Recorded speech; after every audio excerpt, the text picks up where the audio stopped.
Today, we are talking about Schedule E rental real estate. If you own rentals, I'm going to walk you through the top 10 issues that I see people get into trouble and why many Schedule E returns do not hold up to IRS scrutiny. If you don't know me, my name is Chris. I'm a CPA with over 30 years of experience. I work daily with businesses and high net worth individuals navigating tax law and tax issues. And this is what I see every day in my practice. So let's get to it. Number 10, underreported or unreported rental income. What I see often is owners reporting what they actually receive, not what they actually earned. An example, your rental makes $10,000. The management company keeps 2, you receive 8. That creates an income mismatch if you report 8 on your tax return. The IRS sees that 10, and here come the problems. Another common issue is missed security deposits or missed income. A tenant moves out, and you keep the deposit. That becomes income, even though you didn't receive the money in that year, maybe years prior. But that becomes income if you keep that deposit. Small properties, it's not a big deal. Large commercial properties or multiple properties, it may be an issue. So, number 9, repairs versus capital improvements. A new roof is not a repair. A new HVAC system is not a repair. Those are capital improvements, and they must be depreciated over time. Misclassifying these as expenses is one of the fastest ways to create audit exposure. Number 8, not taking depreciation. Depreciation is not optional. If you don't take it, the IRS assumes that you did. 10 years go by, you sell the property, and you tell me, I never depreciated it. It won't matter. I will have to reduce your basis by the depreciation that should have been taken.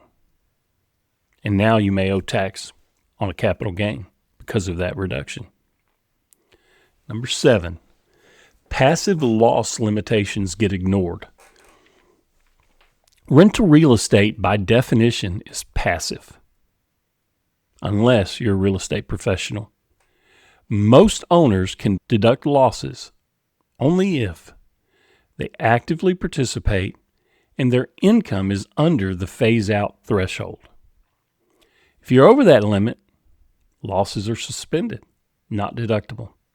They carry forward until you dispose of the property, but they're suspended. I see people deducting losses frequently when they legally cannot because of this very rule. Number 6, confusing active participation with material participation. Active participation allows for a $25,000 limitation that you can deduct losses if you meet the income limits. So, if you're a material participant, there's a much higher bar and generally requires real estate professional status. I see DIY software and do-it-yourself preparers doing this and making this mistake all the time. If you claim it, material participation, you better have documentation because that gets checked frequently. Number 5, claiming real estate professional without proof. Generally, to qualify for this, you've got to spend 750 hours per year doing real estate activity. More than half of your total working time, and maintain contemporaneous records. If those elements aren't there, the claim would not survive an audit. And by checking that box in some of these software programs, you automatically get the loss on your return, but you may not understand what you're checking. So make sure you understand the difference between active participation and material participation. It really matters. Basis limitations, that's number 4. Basis limitations get ignored. This rule is you can only deduct losses to the extent of your basis. And think of basis like a bucket. Money you put in loans you personally guarantee, the mortgage, for instance, minus depreciation, minus the cash you pulled out, that's your basis limit. If you refinance that house and pull the cash out, you may very well drop your basis to zero and not realize it.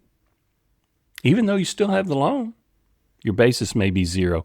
And losses taken when this basis is zero is not allowed. I see that frequently. Let's move on to number 3, cash out refinance regarding the interest.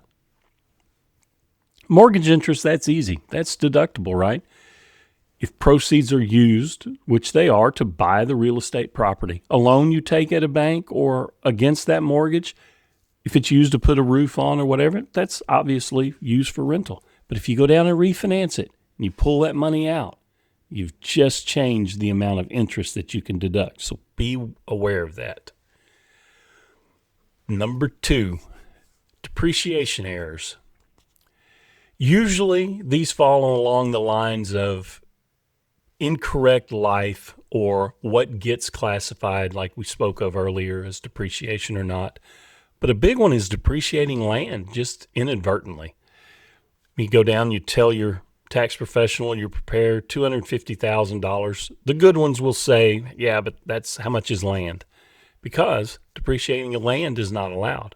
So you've got to separate the land value from the home value and depreciate only the home. That gets missed somewhat frequently.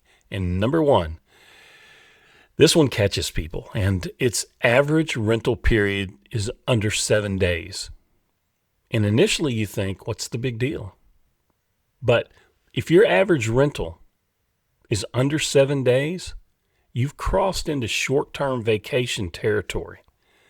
You still file a Schedule E, but you lose that ability to deduct losses up to $25,000 that I spoke of earlier. You lose that ability. And I saw this 2 days ago. Multiple properties on a new client, losses in most, average rental period under 7 days. None of that was deductible. He didn't meet the income limits for that $25,000, but this rule wouldn't apply anyway. So none of that was deductible. So that's the number 1 thing I see. The IRS doesn't audit Schedule E returns because you own rental property. The IRS audits these returns because these rules are often misunderstood. Losses, passive activities, basis limitations, active material participation. Make sure you understand those rules before filing your Schedule E. Thank you. I appreciate you watching. If you don't mind, like, subscribe. It gives me motivation. Thanks again.